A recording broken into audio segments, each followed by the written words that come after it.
Hello, everybody. Welcome to IST 110. I'm, of course, Professor S, and this was today's lecture.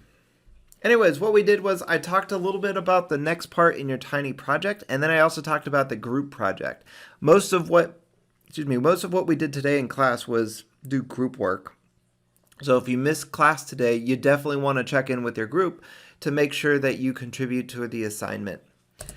Anyways, first thing is tiny project. That was a tiny horse, by the way.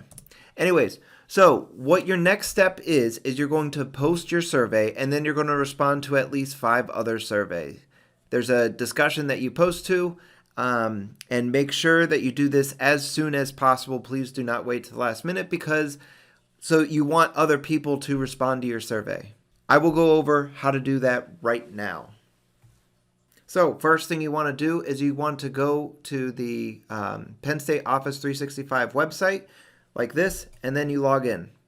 All right, now just as a refresher for how you get into forms is you go into this thing here and you click on forms. Clearly, I'm already here. So anyways, what do? So you click on the form that you're going to be posting, and it could be a form or a quiz, it doesn't really matter. And you're going to press the share button. And then what you're going to do to help make people, it might be easier if you do anyone can respond. It doesn't really matter. You shouldn't be asking for very personal information. But I think it might be helpful for when you post it. Anyways, next thing we do is see how the link button is selected. We want to make sure we select embedded. So we select embedded, and then what we do is we press the copy button. Now let's go into the discussion thread for this assignment where you're going to post your survey in Canvas for people to take.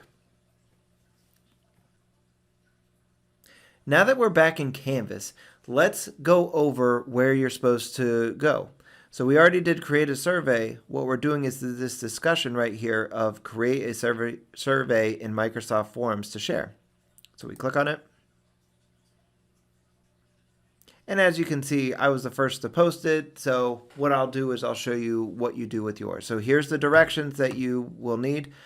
Make sure you respond to 5 of them. And you can do, I encourage you to do as many surveys as you can, but just make sure 5 of them that you respond to, you put in the reply that you responded to them. And it doesn't have to be anything too elaborate. Just say responded or something like that. That lets us know that you completed 5 of them.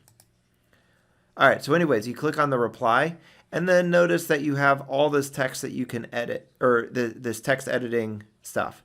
But the thing is like what we want to do is select this button here that's similar to what we saw in Forms to switch to HTML editor. So notice all those things went away, right? So it's just a bar here.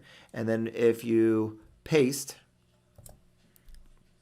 I did Control V because I'm on a PC, but you could do, I think it's Command V on a Mac. That'll paste, and then you post your reply. And then notice here we have your reply is right here. Your quiz is all ready to be taken by other people, and they'll be able to respond to it. Okay? And again, make sure you respond to 5 of them, and make sure you post your survey as soon as possible. All right, now we're going to go back to the slides. All right, now to go talk about the group contract and the MOU, the things that were made available earlier this week. So one of the things that you're going to need to do for doing this is determine the different roles. So instead of having just one leader in charge, what we're going to do is have 4 people in charge, and each one of these 4 people has different roles. So, planning manager, this person encourages all the group members to organize and focus their work based on teams' overarching goals and specific tasks. This is like making sure that things happen. Make sure that you develop the goals, that it's you're kind of moving things along, helping make group decisions, setting meeting agendas, those sorts of things. Anyways, the next thing is the communications manager. Encourage group members to share different understandings in an effort to build common ideas. So what essentially this person's in charge of doing is making sure everybody's heard. So it's not just one person dominating the conversation with the ideas, that it's the group's ideas to work together. The mediation manager encourages all group members to negotiate understandings of ideas and people through compromise, reconciliation, and critical analysis. So the idea is with this role is that this person helps mediates, hence the name mediation manager. So the idea is like if there's issues that come up and there's a decision that needs to be made, this person helps come up with that the thing that helps the two sides compromise, right? So say somebody really wants to do this thing and somebody really wants to do the same thing. How do you do that? That's for this manager to figure out the solution. Productivity manager. This is the person that makes sure that the final products look good, right? So the idea is it's like you will be making a video and a final report that's going to be multiple pages.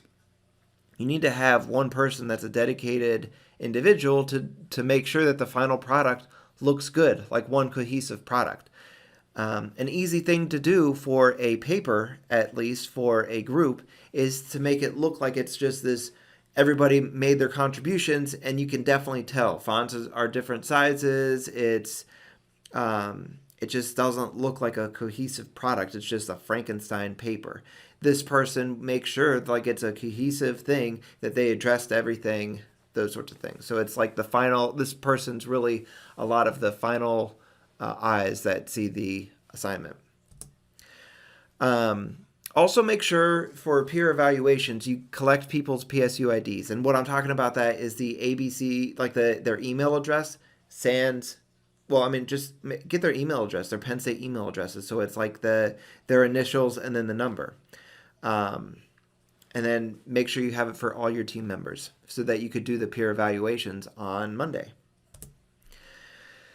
So anyways, for the project overview, you need to make sure you come up with a topic. And on the documents that I give, that says something about like how something's affecting an industry or impacting an industry or hurting it, or it doesn't really matter. The idea is it's like your topic needs to be some sort of technology and how it's affecting some sort of industry. So I don't want you just doing a report on virtual reality or augmented reality or the IoT. I need to know specifics like how those things are impacting the industry, how the IoT is impacting home security, how virtual reality is impacting trains. I don't know. The idea is like come up with something that you guys, like your whole group, can get behind. That's something that's interesting for everybody. That's for you guys to work through.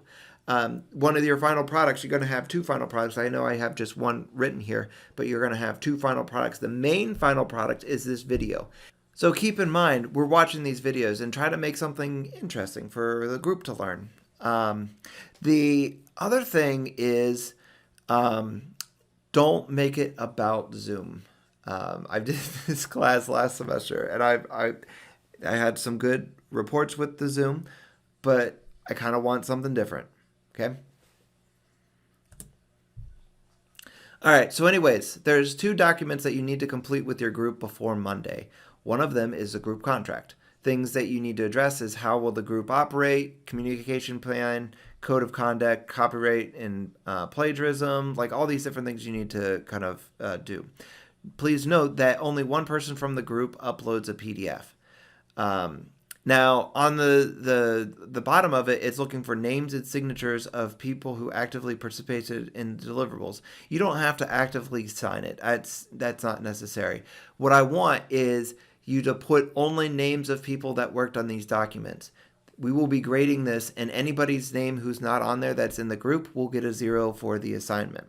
This is just to make sure that we're holding people accountable and making sure that people that are in the group are getting their that are working on the assignment get the points that they deserve. The MOU, the Memorandum of Understanding. This is about coming to a consensus. This is thinking about the project overview, thinking about the project deliverables, thinking about the project timelines, and group roles. So group roles is what I went over before. Now, most groups have 6 to 7 people in it, and the active ones are going to vary because we have so many people in the class. It's going to vary a lot. So there might be some people that aren't managers, but try to divvy out the roles as best as you can. So yeah, and those the details that I went over, if you need to see them again, I mean, you could rewind the video, but there's also a document on the MOU that is where I got those slide information from. Try to anticipate issues that you might have. I mean, we're in a pandemic, so there's going to be any number of issues that can possibly happen. But the more you kind of anticipate, the more nimble you can be when you come up with new problems. Don't worry so much about the start and end date. I need to look at my calendar to see and kind of calculate how long it's going to take us to do all the videos. When I originally planned this schedule out, it was designed to do, it was designed for a class of like less than 30, and now we have about 150 students in this class. That might not, I don't know if that means anything to you, but that's significantly more videos to go through. And I want us to watch all the videos, and we'll be doing that towards the end of the class. So don't worry so much about that. I'll try to have that up to date for Monday. But anyways, I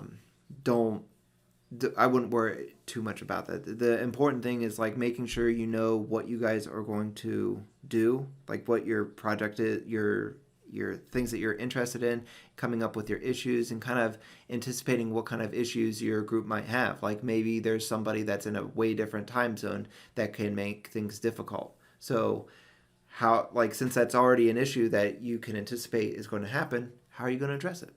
Okay? All right, so anyways, what you're going to do, make sure you determine the roles, make sure you work on the contract, make sure you work on the MOU because those are due before class on Monday.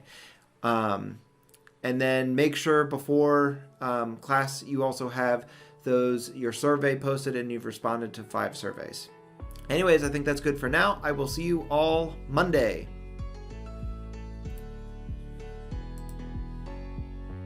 Hey everyone, I hope you enjoyed the video. If you did, please press the like button. It lets me know I'm doing something right. If you have any questions about any of the content, please send an email through Canvas to both me and the rest of the teaching team, and we will get back to you as soon as possible. Do not send it through normal email. You will not get as fast response. If you have any suggestions for how I can make these videos better, please leave in the comments below. Don't forget to roundhouse kick the subscribe button and ring the bell to get notified for when I post the next video. Anyway, I think that's good for now, and I will see you all next class.